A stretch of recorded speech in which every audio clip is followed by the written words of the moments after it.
It's not just a meal, it's a lifeline. 82-year-old Rita Metcalf has lived alone for 14 years after the death of her husband. With lockdown has come months of shielding and isolation, so a visit from MHA community volunteer Liz is often the highlight of the week, as it's easy to feel lonely and low. I do get down days, I think everybody does. So I will push myself into doing something and hopefully it passes. Liz Thompson packed in her job when she realised being a volunteer made a huge difference to people's lives.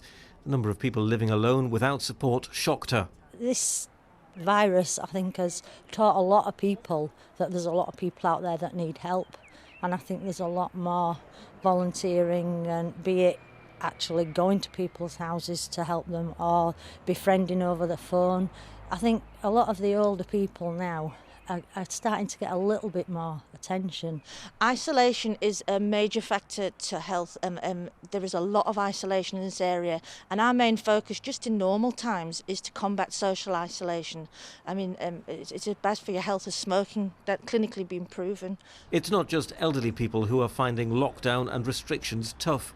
28-year-old Keisha from Bingley has struggled with mental health after being forced to shield. Shielding came after a period of depression in which she took an overdose. In March this year, I started to decline again when I got told that I had to shield, and they had to put me back on antidepressants in April time. So I've been on them now for a while since then, that point, and my depression and mental health's gone quite low. Back in Beeston, Rita is trying to focus on the positives and is hoping for a better, more sociable new year. At the end of the day, we get the vaccine. At least there is some light at the end of the tunnel that they keep talking about, and you've got to hang on to that. Lockdown has highlighted the plight of many vulnerable people forced to shield and sacrifice seeing their families and friends. Ian White, BBC Look North.